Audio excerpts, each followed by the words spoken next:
नमस्कार, मैं दीपक कुमार आप सभी का स्वागत करता हूं ताता स्टाइल में।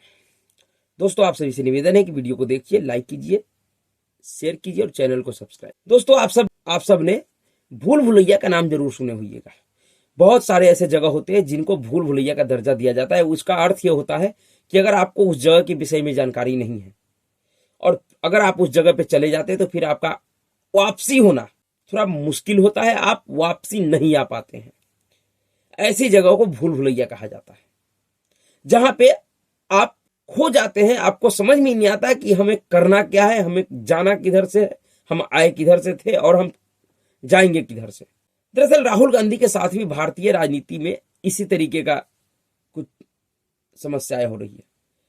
दरअसल राहुल गांधी जी के लिए भारत का राजनीति इसी तरीके का एक भूल भुलैया बन गया है, जिसमें राहुल गांधी इतने उलझ गए हैं कि उनको समझ में नहीं आ रहा कि उनको करना क्या है, वो क्या करना चाहते हैं। दरअसल जब भी राहुल गांधी जी के भाषणों को सुनता हूं या देखता हूं या उनके लेखों को पढ़ते हैं तो ऐसा लगता है कि राहुल गांधी शायद इस धरती के ऐसे इकलौते नेता हैं जो बात कहते हैं या तो वही समझते हैं या फिर उनके आसपास बैठे हुए जो उनके सलाहकार मंडली है वो समझते होंगे, दूसरा कोई नहीं समझता है। हाँ, उनके चमचे चाटुकार खैरियर खैराती जरूर समझते हैं, आम जनता तो ना ही समझता है। और इसका एक नहीं कई एक उदाहरण है कि राहुल गांधी के कहे हुए किसी भी बात को इस देश का जो आम जनता है वो तो नहीं समझता है, और भला समझे भी तो कैसे।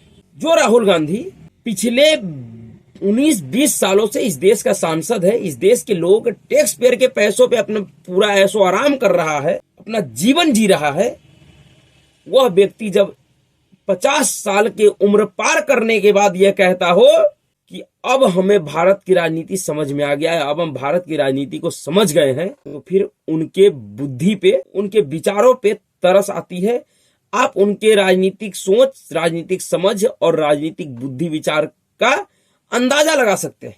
यही राहुल गांधी है, जब वे भारत जोड़ो यात्रा कर रहे थे तो उसमें भी इन्होंने यही कहा था कि दरअसल हम भारत को समझने के लिए भारत जोड़ो यात्रा कर रहे हैं। यानी कि ना तो ये भारत को अब तक समझ पाए थे और ना भारत की राजनीति को, लेकिन अब राहुल गांधी खुद कह रहे हैं कि वो भारत की राजनीति को समझ गए हैं। दरअसल मामला है यह है कि आप सभी को पता है कि कल अचानक से इस देश के बहुत सारे विपक्षी नेता सरकार के ऊपर आरोप लगाने लगे कि उनके फोन को सरकार हैक कर रही है, क्योंकि उनके आईफोन पे एक अलर्ट मैसेज आया था जिसमें लिखा गया था कि ये स्टेट स्पॉन्सर्ड हैकिंग है। इसी को आधार बनाकर पूरे देश का विपक्षी नेता, मोदी विरोधी नेता सरकार के ऊपर टूट पड़े और उसी विषय पर राहुल गांधी जी ने प्रेस कॉन्फ्रेंस कर दिया।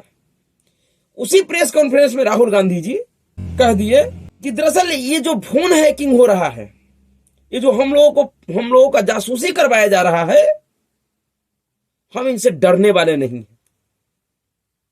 राहुल गांधी ने एक कहानी सुनाया, एक राजा और राजा के जान जो तोता में बसता था उसका, और उदाहरण दे दिया किसका? अडानी का। दरअसल राहुल गांधी ने कह दिया कि यह सब इसलिए हो रहा है, हमारा जासूसी इसलिए करवाया जा रहा है क्योंकि हमने अडानी को बड़े ही मजबूती से पकड़ लिए हैं और अडानी का गर्दन अब हमारे हाथ में है, और इसी अडानी में नरेंद्र मोदी का प्राण बसता है। आप समझिए कि राहुल गांधी किस विषय पर प्रेस कॉन्फ्रेंस करने गए थे। विषय था उनका एप्पल के मोबाइल पर अलर्ट मैसेज का। इनको सवाल एप्पल कंपनी से करना चाहिए था, लेकिन यह एप्पल के फोन पर आए अलर्ट मैसेज के लिए प्रेस कॉन्फ्रेंस किए और ये उसमें अडानी का नाम जपने लगे। ऐसे एप्पल कंपनी ने इन लोगों के आरोपों का हवा शाम होते होते निकाल दिया और उन्होंने बयान जारी करके स्पष्ट कहा कि जिस तरीके का आरोप विपक्षी नेता लगा रहे हैं वो बिल्कुल गलत है। हमने इस तरीके का कोई भी अलर्ट मैसेज नहीं भेजा है, और अगर इस तरीके का कोई मैसेज आया है तो हम इसकी जानकारी देने में असमर्थ हैं, क्योंकि हमारे पास ऐसी कोई सूचना नहीं है। ऐसे उन्होंने कहा कि इसी तरीके का मैसेज कुछ सालों में 150 देशों को लोगों को मिल चुका है, तो फिर 149 देशों में इस तरीके का आफत क्यों नहीं आया भाई? वहां के नेताओं ने इस तरीके से सवाल क्यों नहीं उठाया? दरअसल इस देश में मोदी विरोधी नेताओं का फोन हैक हुआ हो या ना हो, उनकी जासूसी हो रहा हो ना हो रहा हो, उनके फोन में वायरस हो या ना हो, लेकिन इनके दिमाग में वायरस जरूर है। खास करके राहुल गांधी के दिमाग में मोदी और अडानी नामक वायरस इस तरीके से बैठ गया है जो उनके दिमाग से निकलने का नाम ही नहीं ले रहा। दरअसल राहुल गांधी को ऐसा लगता है कि अडानी के जरिए वह प्रधानमंत्री नरेंद्र मोदी के ऊपर भ्रष्टाचार का आरोप लगा देंगे और उनके बातों पे इस देश का लोग विश्वास कर लेगा। दरअसल राहुल गांधी को ये इसलिए भी लगता है और कांग्रेस पार्टी को, क्योंकि कांग्रेस पार्टी का जब सरकार था इस देश में तो विपक्ष में बैठा हुआ बीजेपी ने और भी दलों ने, नेताओं ने उस कांग्रेस पार्टी को सिर्फ देश ही नहीं दुनिया में भ्रष्टाचार समर्थक सरकार होने का एक ब्रांड एम्बेसडर बना दिया। कांग्रेस और यूपीए सरकार का मतलब ही भ्रष्टाचार बना दिया, उनकी भ्रष्टाचार नीति पहचान बना दिया।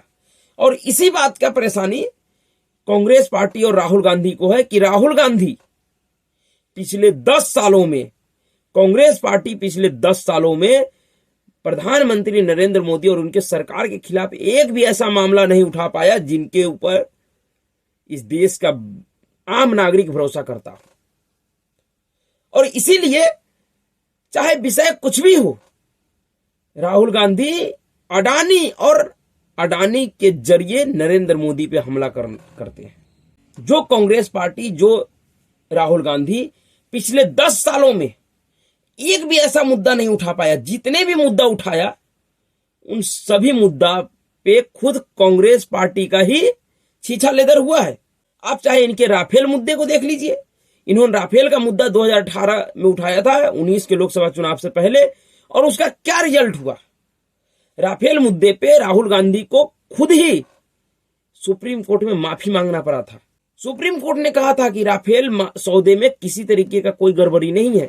और उसके बाद देश का जनता का क्या रिएक्शन था कि जो बीजेपी 2014 चुनाव में 282 सीट जीती थी, 2019 में 303 सीट जीती। इसी तरीके से एक और मामला कांग्रेस पार्टी ने लाया था पेगासस का। उस समय भी इन लोगों ने बहुत हल्ला हंगामा किया था कि सरकार पेगासस नामक वायरस से हमारी जासूसी करवा रही है।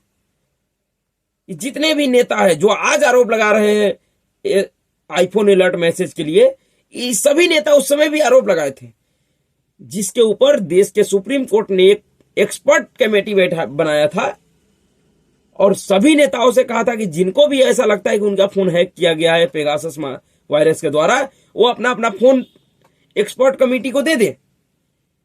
कोई भी नेता जो वरिष्ठ राजनीतिक नेता है, किसी ने भी अपना फोन नहीं दिया था जांच कराने के लिए। उसके बाद जनता का रिएक्शन क्या आया? गुजरात चुनाव से लेके कई एक राज्यों का चुनाव हुआ, सब में भारतीय जनता पार्टी एक मजबूत पार्टी के रूप में उभरा। उसके बाद हिडनबर्ग का मामला भी पूरी तरह से फुस हो गया। जिस हिडनबर्ग मामले को आधार बनाकर राहुल गांधी और पूरे देश का विपक्षी नेता अडानी को टारगेट कर रहे हैं, उसी मामले में इन्हीं विपक्षी नेताओं के अंदर ही फूट है। अडानी मामले को लेकर खुद इनके तथाकथित इंडिया अलायंस में एकता नहीं है और वह मामला भी पूरी तरह से धराशायी हो जाना है और हो गया है। लेकिन फिर भी राहुल गांधी और कांग्रेस पार्टी को ऐसा लगता है कि वह अडानी के नाम पे प्रधानमंत्री नरेंद्र मोदी के ऊपर बड़ा आरोप लगा देगा और जिसके ऊपर इस देश का जनता भरोसा कर लेगी। और यही कारण है कि चाहे विषय कुछ भी हो, राहुल गांधी चाहे कहीं भी किसी भी विषय पे भाषण दे रहा हो, चुनाव में, प्रेस कॉन्फ्रेंस में या कोई मीटिंग में, हर जगह उनके दिमाग में अडानी है और नरेंद्र मोदी। ऐसा लगता है कि इन लोगों का पूरा दिमाग, पूरा जो माइंड स्पेस है वो अडानी और नरेंद्र मोदी नामक वायरस से भर गया है, खास करके राहुल गांधी का। पर फिर एक बार राहुल गांधी और कांग्रेस पार्टी को इस बात के लिए बधाई कि 50 साल पार करने के बाद राहुल गांधी एकमात्र इस धरती का ऐसे नेता है जो राजनीति को समझे। जितना खर्चा कांग्रेस पार्टी राहुल गांधी को राष्ट्रीय नेता बनाने के लिए किया, जितना प्रयास कांग्रेस पार्टी ने इसको एक ढंग का नेता बनाने के लिए किया, अगर इतना प्रयास, इतना खर्चा अगर किसी 18-20 साल के बच्चों पे अगर कोई संस्था या पार्टी करे तो राहुल गांधी से 1000 गुना अच्छा नेता बनेगा।